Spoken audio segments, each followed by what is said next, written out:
And welcome back to Hannity. Now, while former Secretary of State Colin Powell is still claiming to be a Republican, you'd never know it by his latest comments. Now, just yesterday, he said the GOP is intolerant and essentially racist. Listen to this. I think the Republican Party right now is having an identity problem, and I'm still a Republican. There's also a dark vein of intolerance in some parts of the party. What do I mean by that? What I mean by that is they still sort of look down on minorities. And if that isn't proof enough that he may be at odds with his party, the former Secretary of State went on to basically give President Obama, his administration, a complete pass on their handling of the Benghazi attack. Surprising. Listen to this. This one incident, which is one of these things that those of us in government have been through many, many times, where suddenly an action happens late at night. You're surprised. Somebody gets killed. Something gets blown up.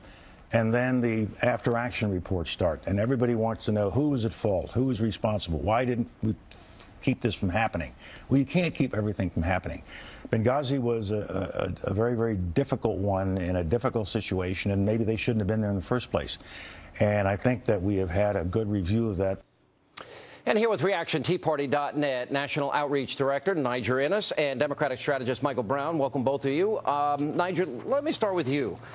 They still sort of look down on minorities, broad sweeping generalization, a dark vein of intolerance.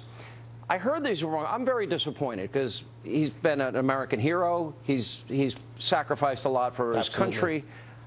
He votes for Obama twice. I don't know how anybody that identifies themselves as a conservative can say that they're still a Republican and vote for Obama, the most liberal president we've had, in modern history. What's your reaction to this? Well, I'm also greatly saddened. I've been a supporter. My father, Roy Innis, and our organization, have been great boosters and supporters of General Powell in the past. He is an American hero. We've been proud of him in the past. We're not proud of him in this occasion. I think that clearly General Powell is out of step with the mainstream of the modern Republican Party. And unfortunately, I mean, look, you can have a different point of view. You can have a different point of view and still be in the same party. But to inject the race card, which, by the way, he's been a victim of in the past. That's true. He's been called a House Negro by Hera Belafonte simply because he worked for a Republican administration. And so for General Powell to inject the same type of race card into a needed discussion that needs to be had within the Republican Party is most unfortunate, and it saddens me greatly because he is a decent American and an American hero. Michael, I'll ask you if in fact General Powell were here, I'd ask him directly, and I've interviewed him many times. I have a good relationship with him. I like him. I'm very disappointed. I'll ask you, can you give me a specific example of a dark vein of intolerance by specific Republicans? Can you name names? Because I don't know who he's talking about.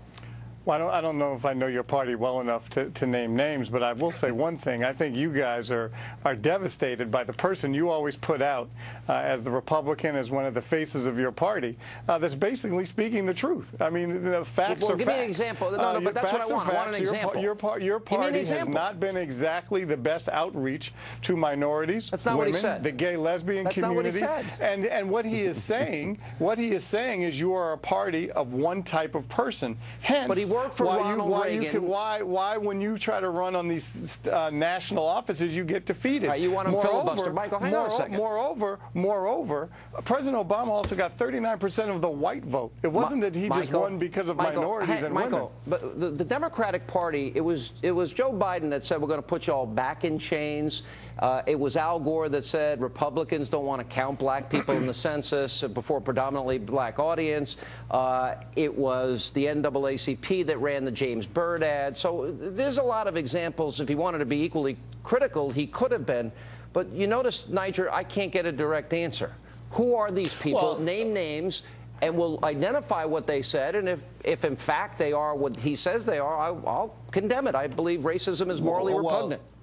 It is, and a good friend of ours both said, if everything is racism, then nothing is racism. And that's the most unfortunate thing of this phenomenon. I call it the Sharptonization of American politics, where you have people that use the race card as a political weapon of mass destruction. And look, if there is an intolerance in politics, there is an intolerance among the elite circles within New York, within the Beltway, Republican and Democrat, by the way, an intolerance for constitutional conservatives that believe in limited government, that believe in low taxes. You're somehow crazy, a kook, or racist if you believe these things. Until you open up your tent, you're going to continue to have these problems within the Republican Party. Michael, talk to Tim Scott and Marco Rubio about being open, Michael. You're naming 1 or 2 or maybe 5 people. You need to have millions of people, not just 5.